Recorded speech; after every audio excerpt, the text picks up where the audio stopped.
आज धाराओं के बारे में बताते हैं। ये पार्ट फर्स्ट एमए प्रवेश एमए फाइनल में धाराओं के बारे में दे रखा है, उसके बारे में आज आपको पूरी जानकारी देते हैं। धाराएं किसे कहते हैं, धाराएं कैसे उत्पन्न होती हैं, धाराएं कितनी प्रकार की होती हैं और संसार में कौन कौन सी जल धाराएं कहाँ पे चलती हैं, इनके बारे में आज आपको पूरी विस्तृत जानकारी देंगे।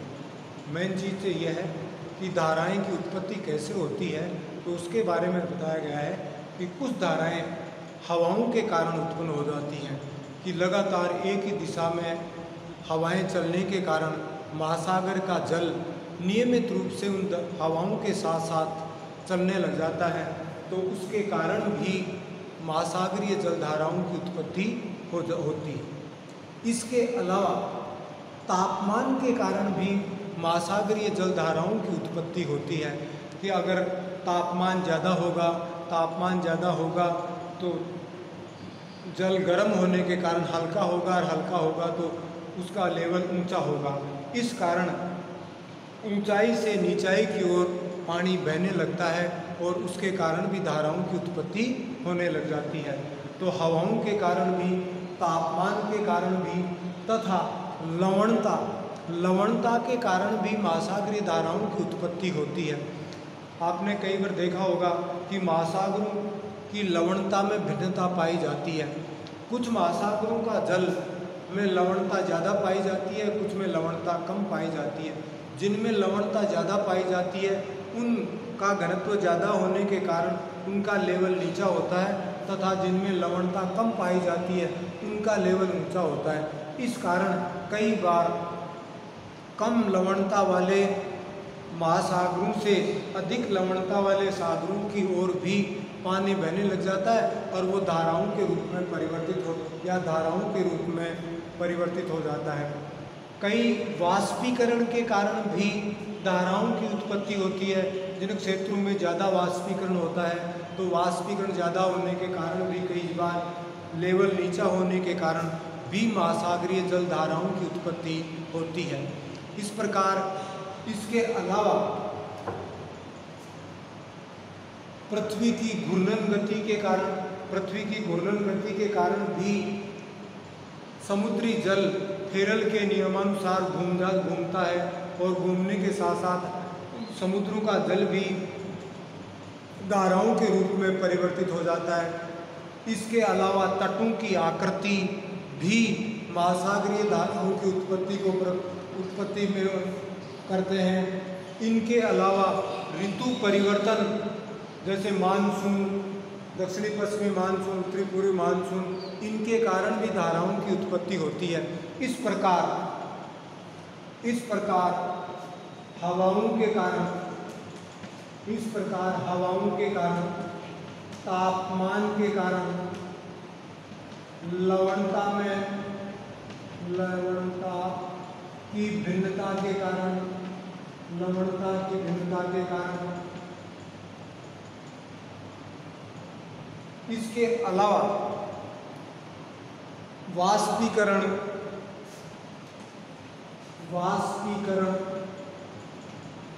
तट रेखाओं की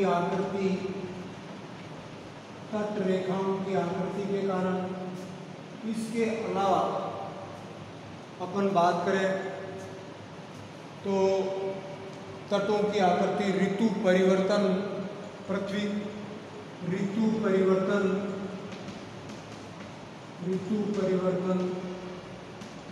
की घूर्णन गति आदि सभी कारक महासागरीय जल धाराओं की उत्पत्ति में सहायक होते हैं। हवाएं भी महासागरीय धाराओं की उत्पत्ति में जन्म देती हैं। तापमान की भिन्नता के कारण भी धाराओं की उत्पत्ति होती है। लवणता की भिन्नता के कारण भी धाराओं की उत्पत्ति होती है। वाष्पीकरण भी धाराओं की उत्पत्ति को प्रभावित करता है। तटों की आकृति, महासागरों की तटों की आकृति भी, उसके अलावा ऋतु परिवर्तन, पृथ्वी की घूर्णन गति आदि कई ऐसे कारक हैं जो महासागरीय जलधाराओं की उत्पत्ति के कारण हो सकते हैं और होते हैं। अब आगे बात करें कि धाराएं मुख्य रूप से दो प्रकार की होती हैं, एक ठंडी जलधाराएं होती हैं और दूसरी गर्म जलधाराएं होती हैं। ठंडी जलधाराओं की उत्पत्ति अधिकांशतः उत्तरी अक्षांशों या उच्च अक्षांशों से जिनकी उत्पत्ति होती है वो ठंडी जलधाराएं कहलाती हैं, और जिनकी उत्पत्ति भूमध्य रेखीय प्रदेशों से या न्यून अक्षांशों से होती है वो गर्म जलधाराएं कहलाती हैं। इस प्रकार धाराएं, एक गर्म जलधारा होती है और दूसरी ठंडी जलधाराएं होती हैं। अब अपन बताते हैं संसार में बहुत से महासागरों में अलग अलग प्रकार की जलधाराएं चलती हैं, जिनमें आज अपन सबसे पहले अंध महासागर की जलधाराओं के बारे में जानकारी देते हैं। आपने देखा होगा कि अंध महासागर एक एस की आकृति का अंध महासागर है, एस आकार के रूप में है। इसमें अपन देखें तो सबसे पहले वर्षा की अधिकता के कारण या हवाओं के कारण या कई कारण हो सकते हैं, उनके कारण सबसे पहले अफ्रीका के गिनी तट से भूमध्य रेखा के उत्तर में पश्चिम की ओर दक्षिणी अमेरिका महाद्वीप की ओर एक जलधारा उत्पन्न होती है और जिसका नाम है उत्तरी विषुवतरेखीय जलधारा। यह जलधारा गिनी की खाड़ी से शुरू होती है और भूमध्य रेखा के उत्तर के सारे चलती हुई दक्षिणी अमेरिका के ब्राज़ील के तट तक चलती है और इसका नाम हो गया उत्तरी विषुवतरेखीय जलधारा। और ये एक नंबर, इसका नाम हो गया उत्तरी विषुवतरेखीय जलधारा, उत्तरी विषुवतरेखीय जलधारा। इसके आगे चलते हैं तो यही जलधारा इसके आगे जाके गायना, ब्रिटिश गायना, फ्रेंच गायना, डच गायना, फिर उससे गायना के बाद में कैरेबियन सागर से वेस्ट इंडीज से मेक्सिको की खाड़ी, तो मेक्सिको की खाड़ी तक चलती है और इसका नाम यहाँ पे कर दिया खाड़ी की जलधारा। और दूसरा नाम, इसका नाम क्या हो गया, खाड़ी की जलधारा, जो ब्राज़ील के तट से टकराने के बाद उसके बाद में गायना, ब्रिटिश गायना, फ्रेंच गायना, डच गायना, फिर सूरीनाम, फिर कैरेबियन सागर, वेस्ट इंडीज से होती हुई मेक्सिको की खाड़ी तक चलती है। अब इसका नाम कर दिया खाड़ी की जलधारा। तो दूसरा नाम हो गया खाड़ी की जलधारा, खाड़ी की जलधारा। फिर यही जलधारा आगे चलती है फ्लोरिडा के तट, संयुक्त राज्य अमेरिका के पूर्वी तट के सारे चलती हुई न्यूयॉर्क से चलती हुई लेब्राडोर तक चली जाती है और गल्फ स्ट्रीम से चलती है संयुक्त राज्य अमेरिका के पूर्वी तट के सारे होती हुई न्यूयॉर्क से न्यूफाउंडलैंड तक चली जाती है और यहाँ इसका नाम गल्फ स्ट्रीम की जलधारा हो जाती है। और तीसरे नंबर की जलधारा का नाम हो गया गल्फ स्ट्रीम की जलधारा। गल्फ स्ट्रीम की जलधारा जब लेब्राडोर के आसपास पहुंचती है, तो ये लेब्राडोर या न्यूफाउंडलैंड के आसपास पहुंचती है, तो वहाँ पे पछुआ हवाओं के प्रभाव के कारण ये जलधारा अपनी दिशा बदल देती है और पूरब की ओर चलने लग जाती है और यहाँ चलती हुई इस अंध महासागर के उत्तरी भाग में चौड़े रूप में चलने लग जाती है और इसका नाम यहाँ पे उत्तरी अंध महासागरीय प्रवाह के नाम से इसका नाम हो जाता है। चौड़े रूप में, विस्तृत रूप में बहने के कारण ये फ्लोरिडा के तट से चलती है, फ्लोरिडा यहाँ से, और अंध महासागर के उत्तरी भाग में विस्तृत रूप में जाती हुई ब्रिटेन के उत्तरी भाग या नॉर्वे तक चलती है और इसका नाम हो गया उत्तरी विषुवतरेखीय या उत्तरी अंध महासागरीय प्रवाह। उसके बाद में उत्तरी अंध महासागरीय प्रवाह ग्रीनलैंड, ये नॉर्वे के तट के सारे होती हुई उत्तरी सागर तक चली जाती है। नॉर्वे के तट के सारे उत्तरी सागर तक चला गया और यहाँ इस जलधारा का नाम हो गया नॉर्वे की जलधारा, नॉर्वे की जलधारा। कुछ पानी ब्रिटेन से टकराने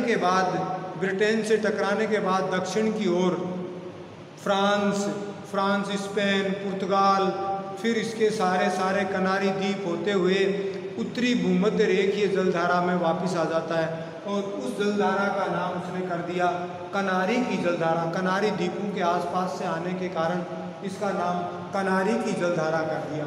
इस प्रकार उत्तरी विषुवत रेखीय जलधारा, खाड़ी की जलधारा, गल्फ स्ट्रीम की जलधारा, उत्तरी अंध महासागरीय प्रवाह, नॉर्वे की जलधारा तथा कनारी की जलधारा, ये एक चक्र के रूप में चलती हैं। फिर उसके बाद में अगर अपन देखें तो ग्रीनलैंड के पूर्वी तट से भी उत्तर से दक्षिण की ओर एक जलधारा चलती है जिसका नाम पूर्वी ग्रीनलैंड की जलधारा कहा जाता है। ये जलधारा उत्तरी सागर से आता है और उस ग्रीनलैंड के सारे होती हुई वापस उत्तरी अंध महासागरीय जलधारा में आके मिल जाती है और यहाँ इसका नाम दे रखा है पूर्वी ग्रीनलैंड की जलधारा। ये ग्रीनलैंड से आइसलैंड से होती हुई उत्तरी अंध महासागरीय जलधारा में आके मिल जाती है। इसके अलावा एक जलधारा आर्कटिक सागर से ही, उत्तरी सागर से ही कनाडा और ग्रीनलैंड में बेफिन की खाड़ी, हडसन की खाड़ी, इनके डेविस जलदमरू से होते हुए और लेब्रोड के इनके सारे आती हुई न्यू फाउंडलैंड तक आती है और जिसका नाम दे दिया लेब्राडोर की जलधारा। यह लेब्राडोर की जलधारा भी उत्तर से आती है। उत्तर से आने के कारण ठंडी जलधाराएं हैं। पूर्वी ग्रीनलैंड की जलधारा भी ठंडी है, नॉर्वे वाली भी ठंडी जलधारा है।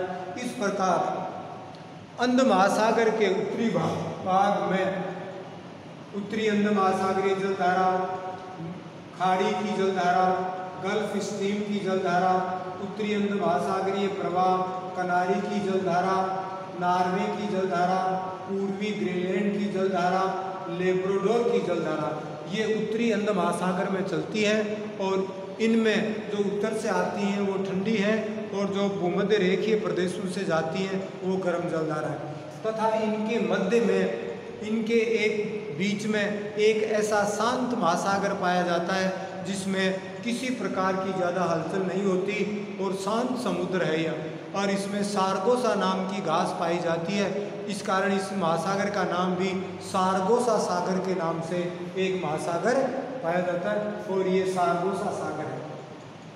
अब अपन दक्षिणी अंध महासागर की बात करें तो जिस प्रकार उत्तरी अंध महासागर में उत्तरी विषुवत रेखीय जलधारा चलती है, उसी तर्ज पर दक्षिण में भी दक्षिणी भूमध्य रेखीय जलधारा चलती है। वो भी गिनी की खाड़ी से शुरू होती है और गिनी की खाड़ी से शुरू होकर ब्राज़ील के तट तक चलती है और इसका नाम हो गया दक्षिणी विषुवत रेखीय जलधारा।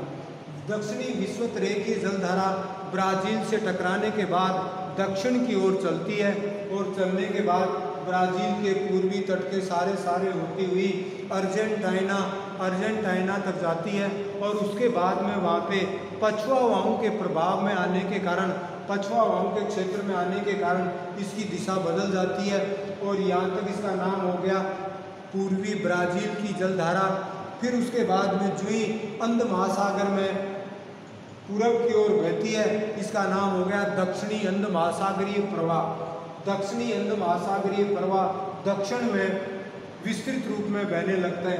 उसके बाद में उसका कुछ पानी दक्षिणी अफ्रीका के तट से टकराता है, कुछ पानी हिंद महासागर की ओर चला जाता है तथा कुछ पानी टकराने के बाद में उत्तर की ओर अफ्रीका के इस तट के सारे होती हुई वापस इसी में आके मिल जाती है और इसका नाम दे रखा है बेंगुएला की जलधारा। इस प्रकार दक्षिणी विषुवत रेखीय जलधारा, पूर्वी ब्राज़ील की जलधारा, दक्षिणी अंध महासागरीय जलधारा तथा बेंगुएला की जलधारा।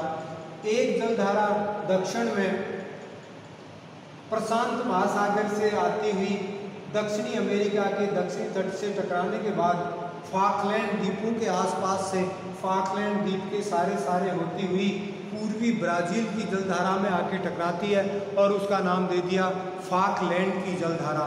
इस प्रकार अंध महासागर में लगभग 14-15 प्रकार की जलधाराएं बहती हैं, जिनको एक बार अपन दोबारा रिपीट करते हैं। 1 नंबर दक्षिणी विषुवत रेखीय जलधारा, 2 नंबर मेक्सिको की जलधारा, 3 नंबर गल्फ स्ट्रीम की जलधारा, 4 नंबर उत्तरी अंध महासागरीय प्रवाह, 5 नंबर नॉर्वे की जलधारा, 6 नंबर कनारी की जलधारा, 7 नंबर पूर्वी ग्रीनलैंड की जलधारा, 8 नंबर लेब्राडोर की जलधारा और 9 नंबर अपन करें तो सार्गोसा सागर। फिर दक्षिण में आए तो दक्षिणी विषुवत रेखीय जलधारा, फिर पूर्वी ब्राज़ील की जलधारा, दक्षिणी अंध महासागरीय प्रवाह, वेनेजुएला की जलधारा तथा फॉकलैंड की जलधारा तथा कुछ पानी भूमध्य रेखा के सारे होती हुई ब्राज़ील से टकराने के बाद विपरीत जाती है, तो विपरीत प्रति विषुवत रेखीय विपरीत जलधारा आदि जलधाराएं अंध महासागर में चलती हैं। और ये इनमें जिनकी उत्पत्ति भूमध्य रेखीय प्रदेशों से होती है वो गर्म जलधाराएं हैं, और जिनकी उत्पत्ति ठंडे प्रदेशों से होती है वो ठंडी जलधाराएं कहलाती हैं। ठीक है साहब, आज अंध महासागर की जलधाराओं के बारे में आपको पूरी जानकारी दी। धन्यवाद।